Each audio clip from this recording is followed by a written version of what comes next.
बिस्मिल्लाहिर्रहमानिर्रहीम। अस्सलाम वालेकुम बच्चों हम जो है वो चैप्टर पढ़ रहे हैं फर्स्ट एड, चैप्टर नंबर 4 है। ठीक है, चैप्टर नंबर 4 पढ़ रहे हैं और आज हमने जो इसका पैराग्राफ है वो करना है थर्ड। चैप्टर नंबर 4 है ये और इसका पैराग्राफ थर्ड स्टार्ट करना है। ठीक है, चैप्टर 4 पैराग्राफ नंबर इसका थर्ड है। जिस तरह इसका सेकंड पैराग्राफ काफ़ी लेंथी था, इसी तरह इसका जो थर्ड पैराग्राफ है वो भी लेंथी है। हम 2 दिन में पढ़ेंगे, हाफ आज पढ़ेंगे, हाफ इंशाल्लाह कल पढ़ लेंगे। ठीक है, तो सबसे पहले जो है वो इसके मीनिंग देखते हैं, मुश्किल मीनिंग। पहला है एक्सेसिबल। एक्सेसिबल का मतलब काबिल पहुँच, काबिल रसाई। काबिल पहुँच और काबिल रसाई क्या होता है अभी जब रीडिंग करेंगे फिर मैं आपको डिटेल से बताऊँगा। उसके बाद है रेकमेंडेड। रेकमेंडेड का मतलब सिफारिश करदा, तजवीज़ करदा। सिफारिश करदा या तजवीज़ करदा से मुराद है जिसकी सिफारिश की गई हो। उसके बाद है कंटेंट। कंटेंट का मतलब होता है मवाद, अशिया, चीज़ें। उसके बाद है स्टिकिंग। स्टिकिंग का मतलब चिपकने वाली। स्टिक होता है ना, चिपकना, स्टिकर चिपकने वाला, तो स्टिकिंग का मतलब चिपकने वाली। ड्रेसिंग, मरहम पट्टी। ड्रेसिंग का मतलब क्या है? मरहम पट्टी। ड्रेसिंग का मतलब मरहम पट्टी। इंस्टेड।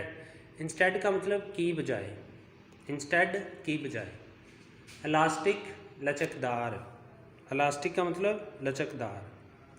रैप होता है लपेटना, रैपिंग लपेटना।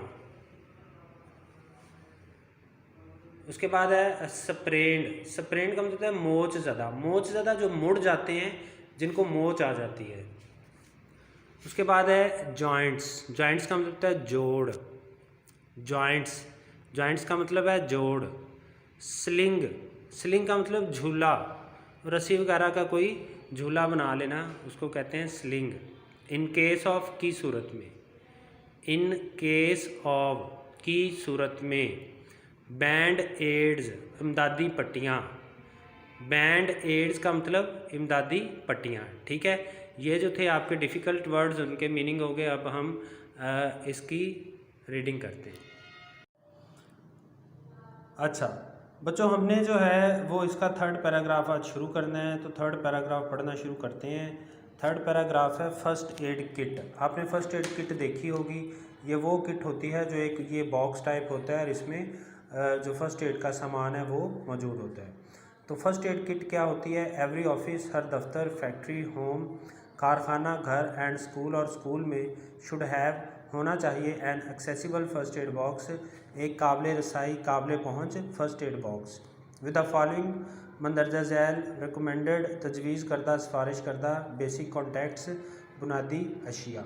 ठीक है, हर दफ्तर, कारखाने, घर और स्कूल में एक काबिल पहुँच फ़र्स्ट एड बॉक्स होना चाहिए जिसमें दर्जा झैल तजवीज़ करदा अशिया मौजूद हों। ठीक है, अब काबिल पहुँच या काबिल रसाई का क्या मतलब है? एक्सेसिबल का मतलब ये होता है, काबिल पहुँच या काबिल रसाई का मतलब ये होता है कि जो आपको फ़ौरन मिल जाए।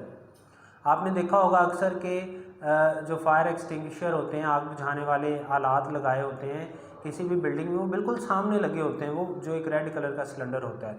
इसी तरह इस तरह की चीज़ें जो हैं वो काबिल रसाई होनी चाहिए, यानी ऐसी जगह पर पड़ी होनी चाहिए जहां आपको फ़ौरन मिल जाए और आप फ़ौरन उसको हासिल कर सको। ये नहीं है कि किसी की अल्लाह न करे चोट लग गई है और आप जो है वो फ़र्स्ट एड बॉक्स ढूंढते रहें और आपको वो मिले ही ना। ठीक है, इसका मतलब है काबिल रसाई। तो इसमें मंदरजा झैल कंटेंट्स वो कहता है होने चाहिए तजवीज़ करदा। पहला उसमें क्या है? First aid book.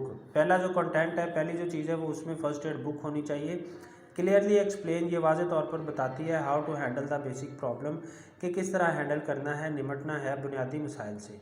ठीक है, फ़र्स्ट एड बॉक्स के अंदर जो पहली चीज़ है वो फ़र्स्ट एड बुक होनी चाहिए। ये वाज़े तौर पर बताती है कि जो ये मसाइल हैं इनके साथ छोटे बुनियादी बेसिक बुनियादी प्रॉब्लम जो मसाइल हैं इनके साथ कैसे हैंडल करना है, कैसे निपटना है। ठीक है जी।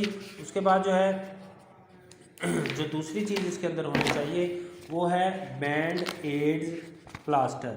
बैंड एड्स का मतलब क्या होता है? बैंड एड्स का मतलब होता है बच्चों इमदादी पट्टियाँ।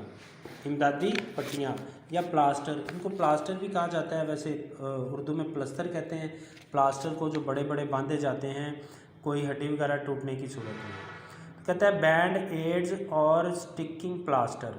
बैंड एड्स इमदादी पट्टियाँ या चिपकने वाले प्लास्टर, चिपकने वाली पट्टियाँ या प्लस्तर आर गुड फॉर ड्रेसिंग, अच्छी हैं मरहम पट्टी के लिए। स्मॉल वूंड, छोटे ज़ख्मों की, छोटे ज़ख्मों की मरहम पट्टी के लिए इमदादी पट्टियाँ या चिपकने वाली पट्टियाँ अच्छी होती हैं।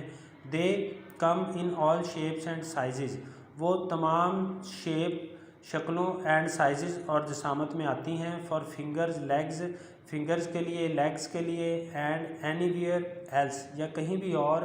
You might get little cuts, जहाँ आपको छोटे मोटे कट लग सकते हैं, छोटे मोटे ज़ख़म लग सकते हैं। ठीक है, ये तमाम अशकाल और जसामतों में आती हैं जहाँ पर उंगलियों, टांगों या कहीं भी और जहाँ पर आपको छोटे मोटे कट लग सकते हैं। मेक श्योर, इस बात का यकीन कर लें, band aid is big enough, के बैंड एड जो है वो इतनी बड़ी है, टू कवर, कि वो ढांप लेगी द वूंड, ज़ख़म को। ठीक है, इस बात का को मेक श्योर कर लें, यकीन कर लें इस बात का, जो बैंड एड है, इमदादी पट्टी है, वो इतनी बड़ी हो कि वो कवर कर ले ज़ख़म को ढांप ले। इफ़ नॉट, अगर ये ना ढांप सके, you should use a dressing instead, तो फिर आपको इसकी जगह पर एक ड्रेसिंग इस्तेमाल करनी चाहिए, एक दूसरी मरहम पट्टी जो रवायती मरहम पट्टी है वो इस्तेमाल करनी चाहिए। ठीक है, उसके बाद है इलास्टिक बैंडेज। इलास्टिक, लचकदार लचकीली पट्टियाँ। द इलास्टिक बैंडेजेस, लचकदार पट्टियाँ आर गुड, अच्छी होती हैं। फॉर रैपिंग स्प्रेन्ड जॉइंट्स, लपेटने के लिए स्प्रेन्ड जॉइंट्स को। स्प्रेन्ड क्या होते हैं? स्प्रेन्ड जॉइंट्स होते हैं मोच ज़दा जोड़। ठीक है, लचकीली पट्टियाँ या लचकदार पट्टियाँ मोच ज़दा जोड़ों को लपेटने के लिए अच्छी होती हैं। और मेकिंग अ स्लिंग, या एक झूला बनाने के लिए। In the case of A broken arm, टूटे हुए बाजू की सूरत में। टूटे हुए बाजू की सूरत में आपने देखा होगा कि कुछ लोग जो है वो पट्टी गले में डाल के एक झूला सा बना के तो बाजू उसके अंदर रखा होता है। अब तो खैर वो जदीद चीज़ें आ गई हैं इस काम के लिए, लेकिन ये इस काम के लिए पट्टी भी इस्तेमाल होती थी। ठीक है, तो इलास्टिक बैंडेजेस जो हैं ये मोच ज़दा जोड़ों को लपेटने के लिए या फिर टूटे हुए बाजू की सूरत में एक झूला बनाने के लिए अच्छी होती हैं इलास्टिक बैंडेजेस। ठीक है बच्चों, कल इंशाल्लाह इस चैप्टर को ख़त्म कर देंगे। कोई क्वेश्चन होगा तो पूछिएगा। ओके, अल्लाह हाफ़िज़।